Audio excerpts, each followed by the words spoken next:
भाग्योदय के सभी दर्शकों को नूपुर शर्मा का नमस्कार और बहुत बहुत स्वागत है आज के अंक में। और कई कुंडलियों में हम देखते हैं कि राजयोग होता है लेकिन फलित नहीं होता है, क्योंकि कुंडली के अन्य योग भी होते हैं जो उसके प्रभाव को कम कर देते हैं, या फिर उनके कारण राजयोग प्रभावहीन ही रह जाते हैं और अपना सही फल नहीं दे पाते हैं। और बुरे फल भी होते हैं कुछ जो इन प्रभावों को बढ़ने से, फलित होने से रोक देते हैं, लेकिन जिस कुंडली में ये फलदायी होते हैं उसे राजा बना देते हैं। तो आज बात करेंगे इसकी और साथ में बुध के राशि परिवर्तन के असर की भी। लेकिन पहले बता देते हैं कि आज का पंचांग क्या कहता है।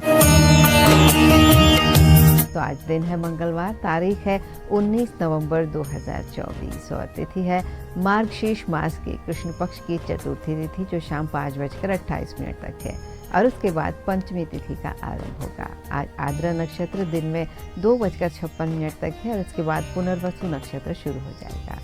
साध योग दोपहर 2:55 तक है और उसके बाद शुभ योग की शुरुआत होगी। आज का अभिजीत मुहूर्त दिन में 11:50 से लेकर 12:33 तक रहेगा और राहु काल 2:54 से 4:15 शाम तक है। सूर्य आज वृश्चिक राशि पर संचार कर रहे हैं और चंद्रमा मिथुन राशि पर है।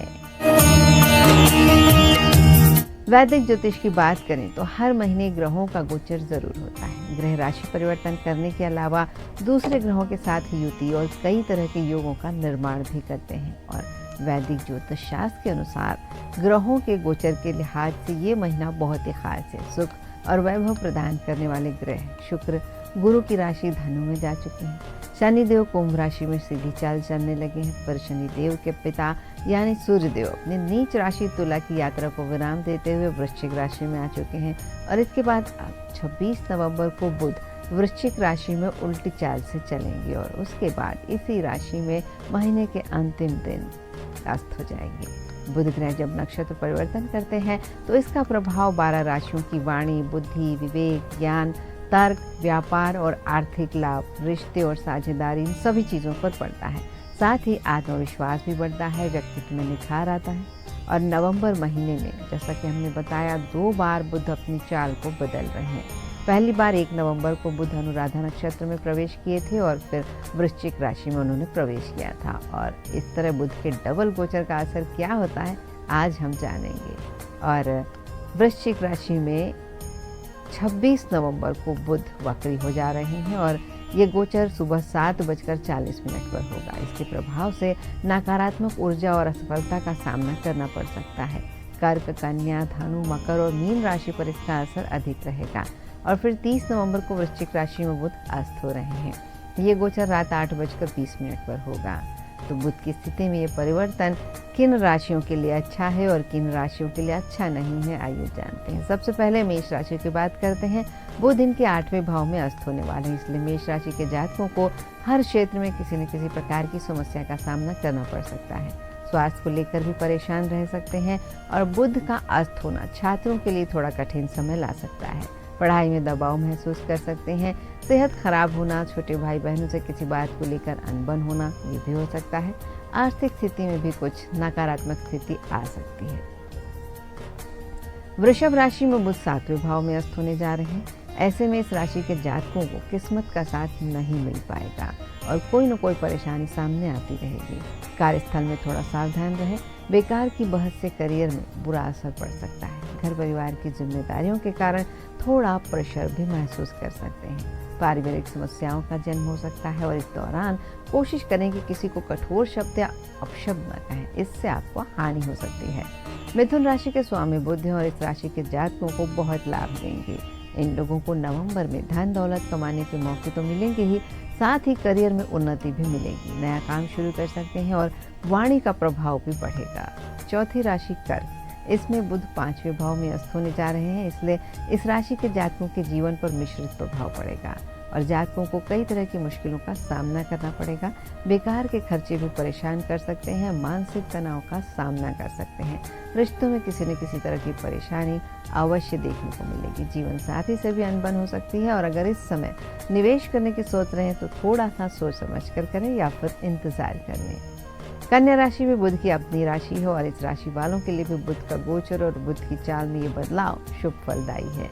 जीवन में सकारात्मकता आएगी, बुद्धिमत्ता के दम पर काम बनेंगे और व्यापारी जातक हैं तो उनके लिए समय विशेष शुभ है। नए सौदे फायदेमंद हो सकते हैं।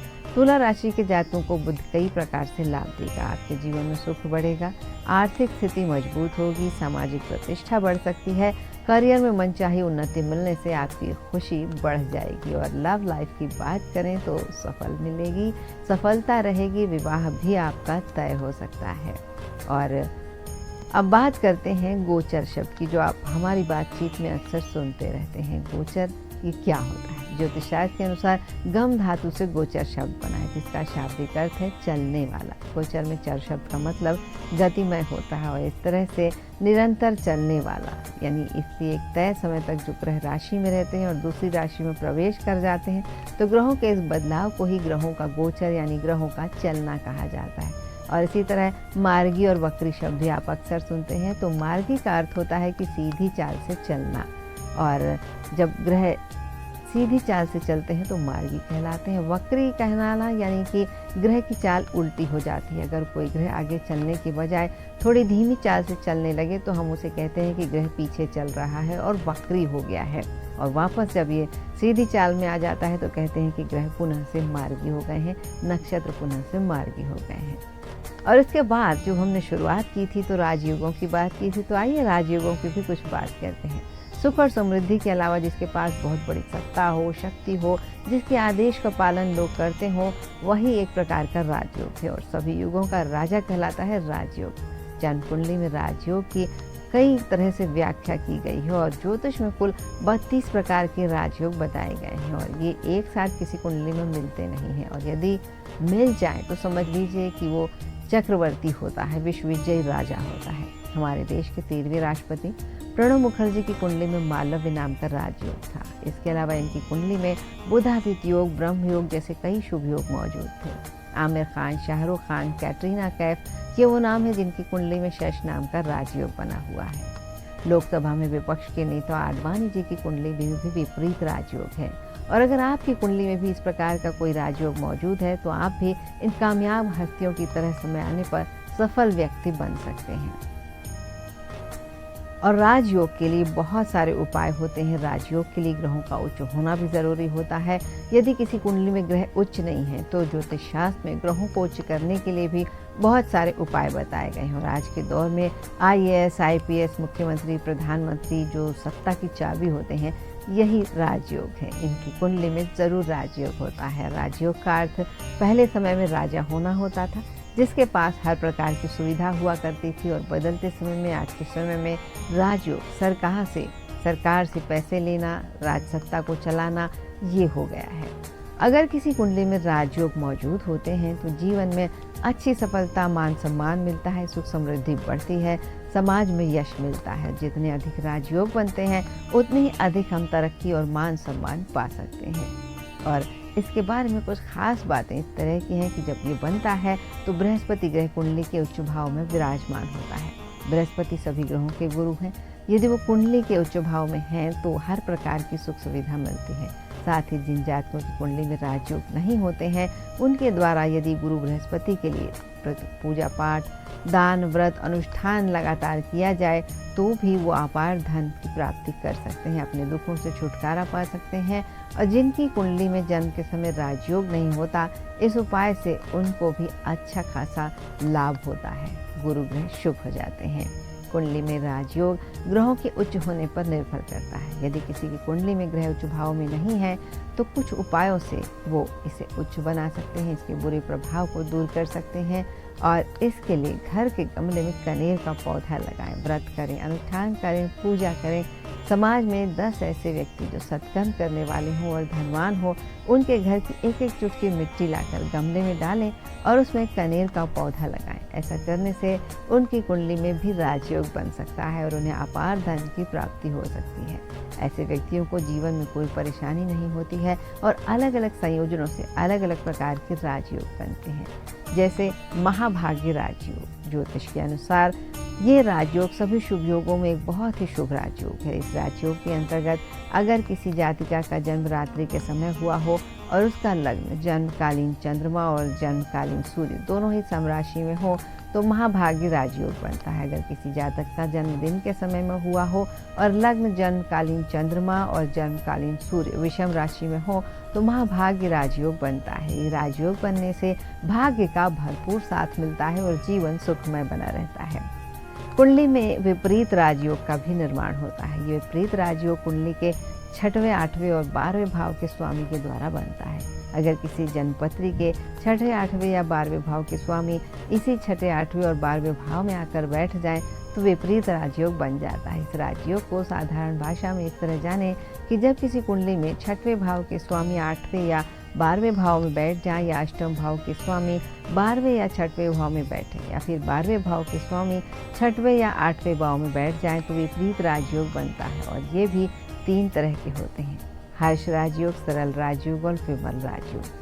हर्ष विपरीत राजयोग तब बनता है जब 6ठे भाव का स्वामी अष्टम या नवम भाव में विराजमान होता है। इस योग के बनने से पारिवारिक जीवन में सुखद फल मिलते हैं, समाज में मान सम्मान बढ़ता है, सेहत में भी सुखद बदलाव आते हैं। हालांकि जब 6ठे भाव का स्वामी 6ठे भाव में ही विराजमान हो तो इसे शुभ संकेत नहीं माना जाता। ऐसी स्थिति में जीवन में परेशानियां बढ़ जाती हैं।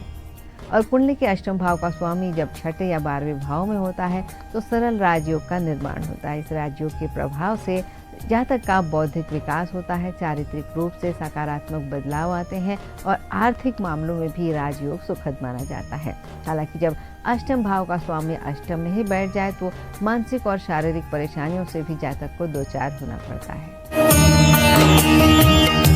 इसी तरह जब द्वादश भाव का स्वामी 6वें या 8वें भाव में बैठा हो तो विमल राजयोग का निर्माण होता है। इस राजयोग के प्रभाव से जातक को आर्थिक संपन्नता मिलती है, आध्यात्मिक क्षेत्र में भी जातक प्रगति करता है। लेकिन द्वादश भाव का स्वामी जब द्वादश में ही हो तो व्यक्ति अपना ही नुकसान करवा सकता है। गलत संगत में पड़कर ऐसे लोग धन हानि भी करवा लेते हैं। इसके बाद आता है नीच भंग राजयोग, जो कुंडली में बनने वाला एक खास राजयोग है। जब कुंडली में नीच भंग राजयोग बनता है तो विपरीत परिस्थितियों का सामना करते हुए भी जातक को अपार शक्ति, सामर्थ्य और धन दौलत मिलता है। और ये तब बनता है जब कुंडली में कोई एक ग्रह अपनी नीच राशि में हो और उसी भाव में इस नीचत्व का प्रभाव दूसरे ग्रह की स्थिति के अनुसार भंग हो जाए तो प्रबल राजयोग बनता है। दूसरे शब्दों में जिस राशि में कमजोर या नीच ग्रह है और उसका स्वामी उच्च का है या चंद्रमा से केंद्र में है, यदि बृहस्पति मकर राशि में नीच का है और शनि उच्च का है और साथ ही चंद्रमा से केंद्र में स्थित है तो कुंडली में नीच भंग राजयोग बनेगा। अब बात करते हैं गज केसरी राजयोग की। ये भी एक शुभ राजयोग है जो देवगुरु बृहस्पति और चंद्रमा के विशेष संयोजन से बनता है। अगर किसी की कुंडली में जन्म कुंडली में बृहस्पति ग्रह चंद्रमा से केंद्र में हो और इस पर किसी भी पाप ग्रह का प्रभाव न हो तो इस राजयोग का फल मिलता है। गुरु ग्रह चंद्रमा से केंद्र भाव में हो यानी चंद्रमा से पहले, चौथे, 7वें और 10वें भाव में हो तो गज केसरी योग बन जाता है। और जिन कुंडलियों में ये बनता है उन्हें जीवन में हर तरह की सुख सुविधा, उच्च पद, ये सब मिलता है। ज्योतिष शास्त्र में आंवला योग भी एक बहुत ही अच्छा और शुभ योग है और आंवला योग के निर्माण से जीवन में सुख, वैभव, धन, दौलत, मान सम्मान और अच्छी पद प्रतिष्ठा मिलती है जब ये चंद्रमा के द्वारा बनता है। चंद्रमा की राशि से अगर कोई दशम भाव में शुभ ग्रह बैठा हो और इस पर किसी भी तरह का पाप ग्रह का प्रभाव ना हो या पाप ग्रहों की दृष्टि संबंध ना हो तो आंवला योग बनता है। वहीं सूर्य और बुध जब एक साथ होते हैं तो बुधादित्य योग बनता है। ऐसा जातक सूर्य के समान तेजस्वी होता है, जीवन में राजनीति में बहुत सफल होता है और बड़ा प्रशासनिक अधिकारी भी हो सकता है। पंच महापुरुष योगों को भी ज्योतिष में विशेष स्थान प्राप्त है। पंच यानी 5 ग्रहों के संयोग से बनने वाला योग। और पंच महापुरुष योग में गुरु, शुक्र, मंगल, बुध और शनि, इन 5 महत्वपूर्ण ग्रहों की खास भूमिका होती है।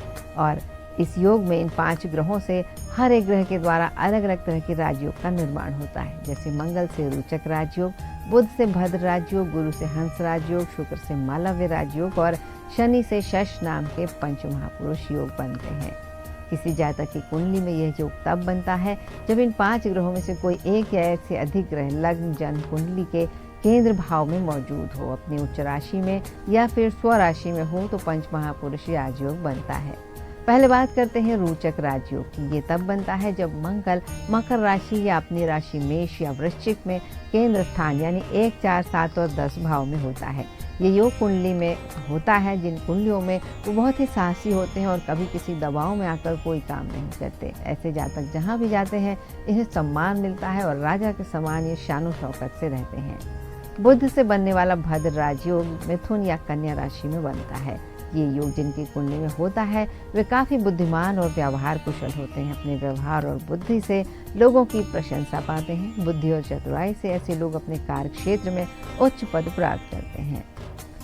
गुरु धनु मीन और कर्क राशि में जब होते हैं तब हंस नाम का राजयोग बनता है। ऐसा जातक पढ़ने लिखने में बहुत बुद्धिमान होता है। इनकी निर्णय क्षमता बहुत शानदार होती है और राजनीतिक सलाहकार, शिक्षण या प्रबंधन के क्षेत्र में ऐसे लोग बहुत कामयाब होते हैं और इनका जीवन भी वैभवपूर्ण होता है। वृष, तुला और मीन राशि में जब शुक्र होता है तब मालव्य नाम का राजयोग बनता है। इस योग में जन्म लेने वाले जातक सुंदर और सौभाग्यशाली होते हैं। प्रसिद्धि इनके साथ साथ चलती है और ऐसे जातक जो भी काम करते हैं उसमें भाग्य का पूरा साथ मिलता है।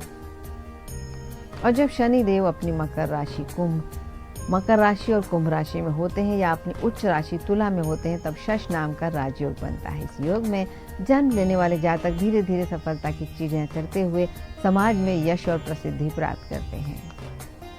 अगला राजयोग है पराशरी राजयोग, जिसकी चर्चा करना जरूरी है। निर्माण का संबंध कुंडली के केंद्र और त्रिकोण भाव में संबंध स्थापित होने पर बनता है। जब कुंडली के पहले, चौथे, 7वें और 10वें भाव को, जिन्हें हम केंद्र भाव कहते हैं, और 5वें और 9वें भाव त्रिकोण के भाव होते हैं। लग्न भाव यानी कुंडली का पहला भाव, केंद्र और त्रिकोण भाव, ये दोनों मिल जाते हैं तो धन योग बनता है। वैदिक ज्योतिष के अनुसार कुंडली में पहला, दूसरा, 5वां, 9वां और 11वां भाव धन का भाव होता है। इन सभी भावों के स्वामियों की युति, दृष्टि या राशि परिवर्तन संबंध जब बने तो धन योग बन जाता है। अगर सभी ग्रह दूसरे, तीसरे, 6वें, 8वें और 12वें घर में बैठ जाएं तो कुंडली में सिंहासन नाम का योग बनता है। इसके प्रभाव से व्यक्ति प्रशासनिक अधिकारी बनता है, शासन में काम करता है और अपना नाम बढ़ाता है। अगर कुंडली में ग्रह मेष, कर्क, तुला और मकर राशि में स्थित हो तो चतुस्सार योग बनता है। इसके प्रभाव से जातक इच्छित सफलता प्राप्त करता है और किसी भी समस्या से आसानी से बाहर आ जाता है। और बात करते हैं श्रीनाथ योग की। अगर लग्न का स्वामी 7वें भाव का स्वामी 10वें घर में मौजूद हो और 10वें भाव का स्वामी 9वें भाव के स्वामी के साथ मौजूद हो तो श्रीनाथ योग का निर्माण होता है। इसके प्रभाव से जातक को धन, नाम, यश और वैभव मिलता है। लग्न, पंचम और नवम के स्वामी एक दूसरे के घर में हो तो ऐसे लोग राजा बनते हैं। जिस जातक के लग्न, पंचम और नवम में शुभ ग्रह हो उसे भी राजयोग मिलता है। एकादश भाव में कई शुभ ग्रह एक साथ विराजमान होने पर भी राजयोग बनता है। त्रिकोण के ग्रह स्वग्रही हो, उच्च के हो तो ऐसा जातक जीवन में बहुत धन अर्जित करता है और कोई धार्मिक कार्य करता है। ऐसे जातक अक्सर विद्यालय खोलने, मंदिर बनवाने, धर्मशाला बनवाने का काम करते हैं और साथ ही वे बहुत धनी, रानी और लोकप्रिय भी होते हैं। कर्क लग्न के जातक बहुत सफल राजनीतिज्ञ होते हैं और गुरु यदि चंद्र के साथ लग्न में स्थित हो, सूर्य की स्थिति मजबूत हो तो ऐसा जातक बहुत लोकप्रिय नेता होता है। भारत के कई प्रधानमंत्री और विदेश के कई बड़े नेता कर्क लग्न वाले ही हैं। और शुक्र से भी राजयोग बनता है। फिल्म, राजनीति में लोकप्रियता और सफलता के लिए शुक्र का मजबूत होना बहुत जरूरी है और जरूरी है कि केंद्र में शुक्र हो, स्वराशि का हो, त्रिकोण में हो, तुला, वृष में हो, अपनी उच्च राशि में केंद्र या त्रिकोण में हो। ऐसा जातक कला, फिल्म, संगीत और साहित्य में विश्व स्तर पर अपना नाम करता है। और अगर किसी जातक की कुंडली का 9वां और 10वां भाव देखें तो ये बहुत महत्वपूर्ण होता है। ऐसे में यदि इन दोनों भावों में बैठे ग्रह भी शुभ हैं तो कुंडली में राजयोग बनता है और व्यक्ति राजा के समान जीवन जीता है। भृगुवेद में ये तक बताया गया है कि जिस कुंडली में बुध और चंद्रमा की शुभ स्थिति राजयोग बनाती है ऐसे जातक राजनीति में काफ़ी सफल होते हैं और उनका जीवन हर तरह से अच्छा होता है। और जब किसी जातक की कुंडली में 3 या 3 से ज़्यादा ग्रह अपनी उच्च राशि या स्वराशि में हो या फिर केंद्र में विराजमान हो तो भी राजयोग बनता है। जब कोई ग्रह किसी कुंडली में नीच राशि में होकर वक्री और शुभ स्थानों पर केंद्र या त्रिकोण बनाता है, केंद्र त्रिकोण में होता है, तब भी राजयोग होता है। 3 या 3 से ज़्यादा ग्रह दिग्बली हो तब भी राजयोग का निर्माण होता है। और अगर चंद्रमा 1, 4, 7, 10 केंद्रीय भावों में हो और उस पर गुरु की दृष्टि हो तो भी राजयोग का सुख जातक को मिलता है। नवमेश और दशमेश का राशि परिवर्तन होने पर भी राजयोग बनता है, और नवमेश नवम भाव में और दशमेश दशम भाव में ही हो तो भी राजयोग का निर्माण होता है। और नवमेश और दशमेश नवम या दशम भाव में हो तो भी एक राजयोग बनता है। लग्न पंचम और नवम के स्वामी एक दूसरे के घर में हो तो भी ऐसे जातक राजा जैसा जीवन जीते हैं। जिस जातक के लग्न पंचम और नवम में शुभ ग्रह हों उसे भी राजयोग मिलता है, और एकादश भाव में कई शुभ ग्रह एक साथ हो जाएं तो भी राजयोग बनाते हैं। और ऐसा जातक सही दिशा में चलता है, सही निर्णय लेता है और बहुत सारे ऐसे काम करता है जो उसके जीवन में काम आते हैं। और गुरु यदि चंद्रमा के साथ लग्न में स्थित हो और सूर्य की स्थिति मजबूत हो तो ऐसा जातक बहुत लोकप्रिय नेता होता है। कुंडली में राजयोग मौजूद होने पर व्यक्ति के जीवन में अच्छी सफलता आती है, मान सम्मान मिलता है, सुख समृद्धि बढ़ती है, समाज में यश की प्राप्ति होती है। और किसी व्यक्ति की कुंडली में जितने राजयोग होते हैं जीवन में उतनी ही तरक्की और मान सम्मान प्राप्त करता है। तो अपनी कुंडली देखिए या फिर दिखाइए। और आज के भाग्योदय को यहीं संपन्न करते हैं। कल सुबह नए अंक में आपसे फिर भेंट होगी। तब तक के लिए भाग्योदय के सभी दर्शकों को नमस्कार और आपका दिन मंगलमय हो ऐसी शुभकामनाएं।